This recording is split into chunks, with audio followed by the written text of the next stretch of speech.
Hello and welcome back to my channel. I am Pat the Sound Guy, your friendly neighborhood sound guy. We have a similar video to one I made the other day on this wonderful fine sunny day. A little chilly outside. So we're inside and there's no snow, so we're not repairing snowblowers again today. Surprise! I have to go back to my church install that I've been working on. A little piece of great information. The cable we made the other day on the last video, that worked actually quite well. So that rocked. So we're going to make another cable for this same install. Now we're going to show you a skill that I've been doing since my very early days of learning how to do sound. When I was a young pup, about 15 years old, is that how to make cables from scratch with junk. So we've got here, this is actually a cable from the install. There's a RCA on this end, and this had a, this is another cable that was there, the install. So we're just going to repurpose these connectors into a useful cable. You see here we got another piece of that nice 18-2 foil shield with drain that we used on our last video. We'll put this aside for a minute. So this guy is going to go, this 1/4-inch connector is going to go into the mixer, and it's going to go output into an old Radio Shack PA mixer for a basement feed. So they can hear on a speaker in the basement of the church what's going on in the sanctuary. This is quite a simple little build. I mean, this is just something, as you saw on my other build, building cables is not that difficult to process. Once you understand the soldering basics and how it all works, it's pretty simple. So this is an old cable. You can see someone had soldered it, and let's just see if we can see how this looks.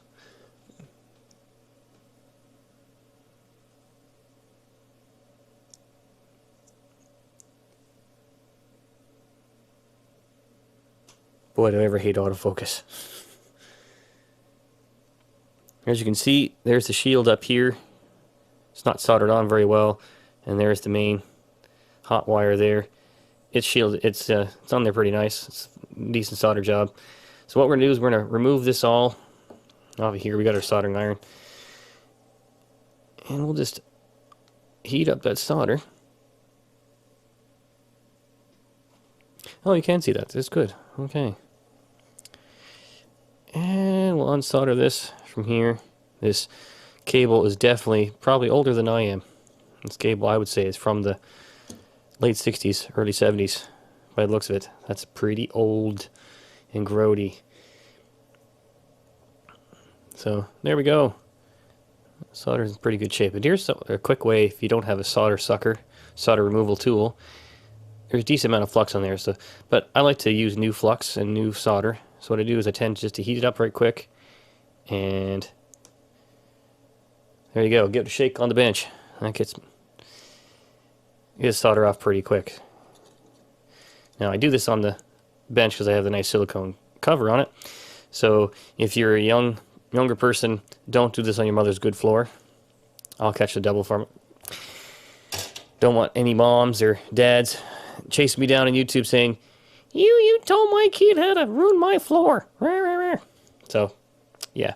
Disclaimer, don't do this on your mom's good floor. Do it on a bench with a silicone cover. So there, we've reclaimed that connector. And now we're going to reclaim the RCA connector. Piece of cake, man. Just takes a little bit more work. You see this little crimp here, so we're going to find our wire strippers here at the bench, maybe a pair of pliers, and open that up, and then unsolder the two connections, and we'll reclaim this one too. Wire strippers tend to work fairly well for this.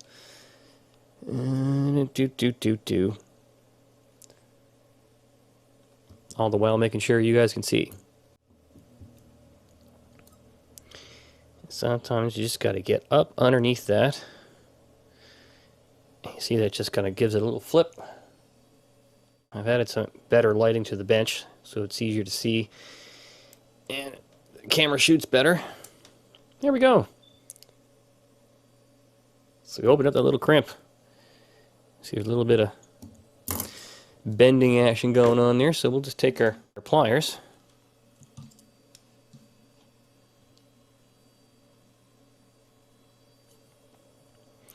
And we'll straighten that out.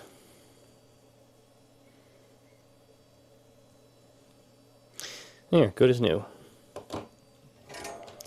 And we'll take a little solder iron action here, a little heat, and careful not to melt the plastic all to heck.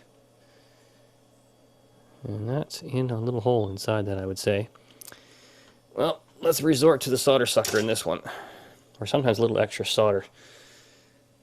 We'll get the roll of solder going here. Sometimes a little extra solder, new solder with some new flux, or just using flux in general, can really help remove parts that have been together for 4 gazillion years.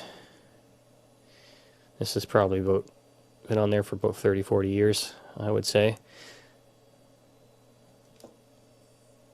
There we go. Yeah, that's in through the little tiny hole. This is old telephone wire on this cable. I don't like it. Yeah, soldered in there. That was never meant to come apart. Sometimes you can just give that a cut. That little nub there. And that'll come out easier. A little more solder. I do have a whole roll of solder on the bench, but sometimes it's just easier to use a little smaller roll of solder.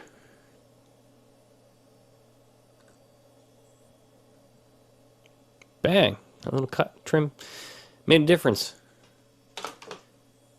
To the can it goes.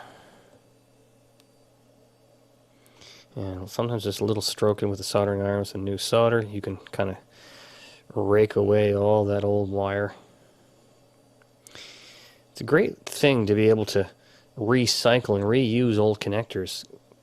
A great trick I've been doing over the years when I used to work in music retail in a music store, that was at least 20 years ago, is that they had a repair shop in the basement for repairing, musical instruments and repairing all the electronics to do with, so amplifiers, guitar amplifiers, microphones, you name it. They repaired to do with music, all the gear in the basement in their repair shop. And things that weren't repairable would go into the garbage can upstairs behind where my bench was. And I used to go down there all the time just before garbage day, and there'd be a huge pile of crap. There'd be old amplifiers and all kinds of junk. And I used to go swipe the connectors out of old amplifiers, or if the rental department had old cables that were, toast kind of thing, there'd be a box full of old cables and things sometimes, So I'd go get XLR connectors off of microphone cables. I just take my multi-tool off in my pocket and snip off connectors. Guitar cables, I used to snip off connectors, and I'm still using some connectors and cabling and junk from 20 plus years ago just now. I should get rid of a lot of that stuff. I'm never going to use it, but a lot of it I have. I've fixed direct boxes with, old amplifier connections and all kinds of stuff, and put stuff back into service for absolutely free when things like the direct box would have come out of the garbage in the first place. So, you can really save some money on putting together some gear that would have been normally thrown out or no good, or would have been a little too expensive to really make it worthwhile fixing. I had a microphone I carried around for the last, I don't know, probably since the early 2000s, maybe 2001 or something, and it was a actual Shure Beta 58, and it was missing the XLR connector in the microphone.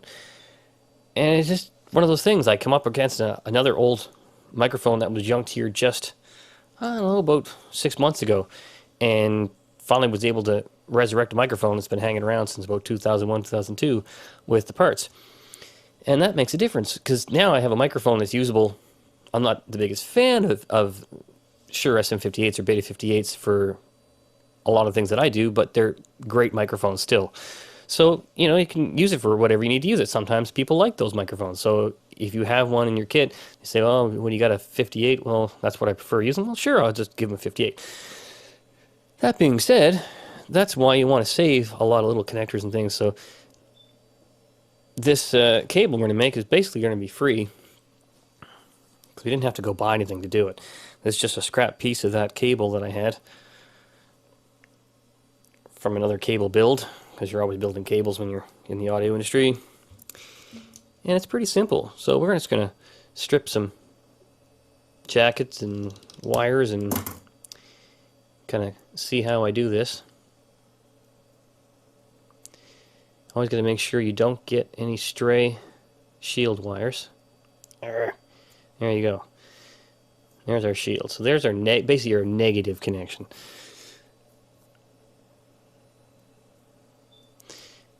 And take this off of here. 12 shield can be a pain sometimes, but we just take it and grab the scissors and snip her off. Great tool for this is one of those little sewing scissors, little squeezy sewer scissors. You squeeze them to cut off extra threads when you're sewing, and they work amazing for this. Can't find mine. Who knows where they went to? So we just got the regular scissors, because that's probably what you're going to have at home too. You know, it doesn't have to be complicated stuff.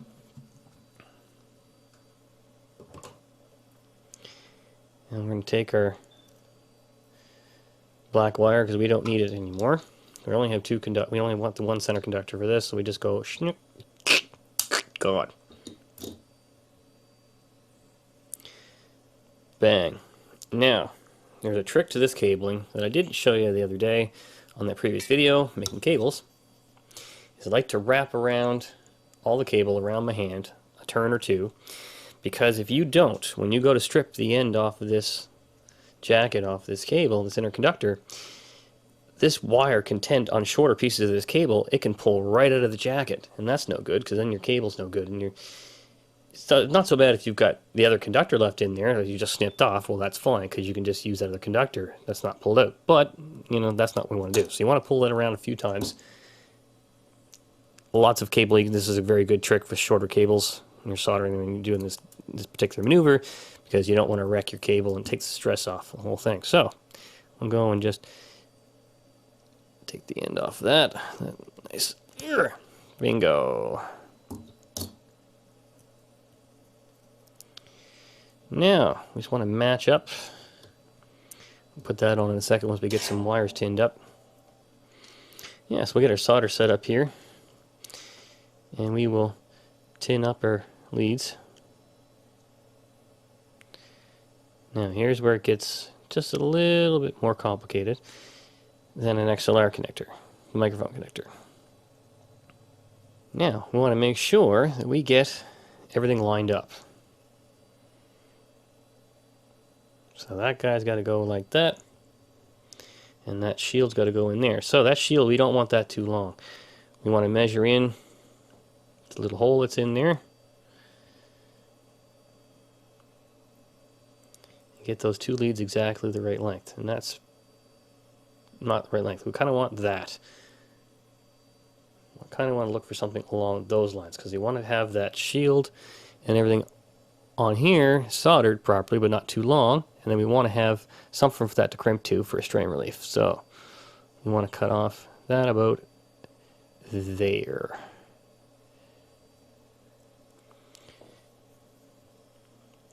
Before we do that, let's put this on here.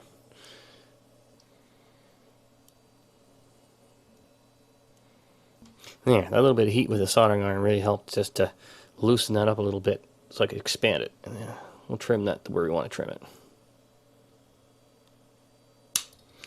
And we can trim this at the same time, just a little bit shorter. Then we want to trim the excess of everything else away.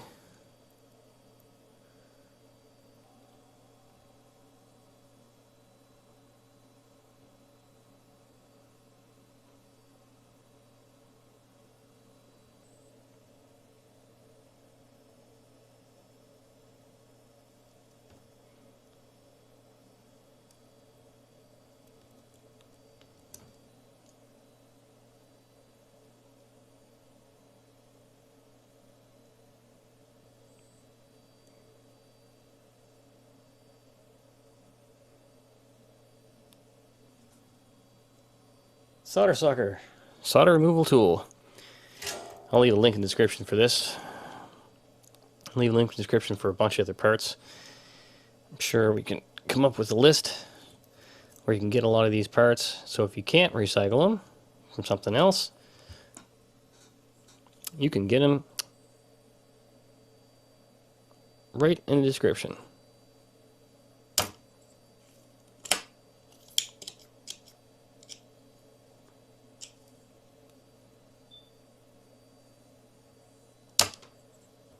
Now, you got to be quick when you're soldering and working with these kind of connectors. These are cheap.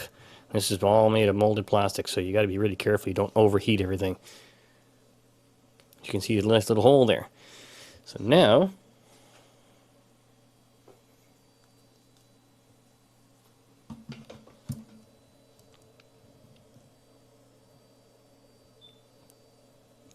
make sure there's not too much excess solder on that piece of wire.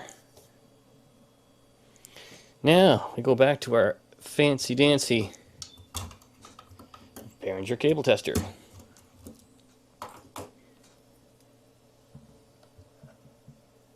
You can see that, hopefully.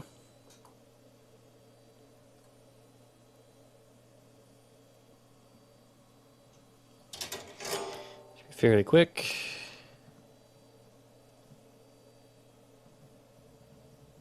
Done. And a little dot of solder.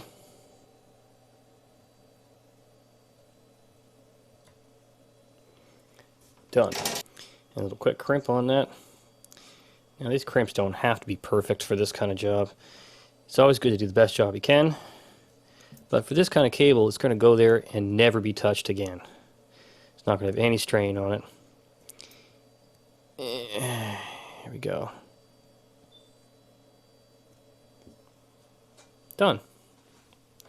Yeah, back in the day, every adapter and little connector cable that was used in a production company was all made by hand, like I'm doing now.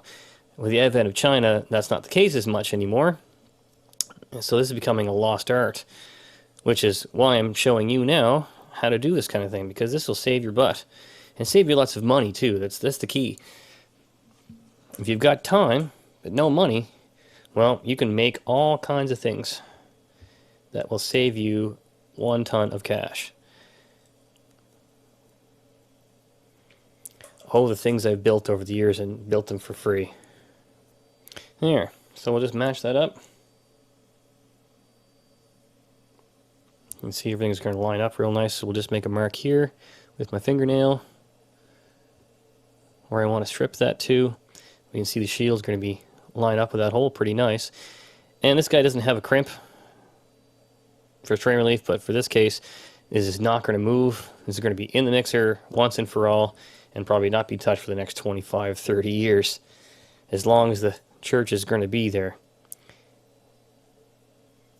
And again, back to our wonderful cable tester to hold cable connector for us. Bing. That goes through there. That goes in there. We go a little extra solder with flux.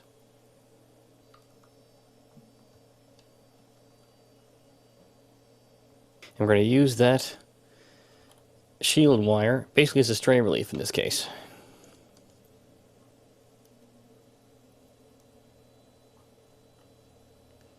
A little extra solder and flux. And there it is. And then we'll trim that little extra piece off. And there you have it. It was that quick.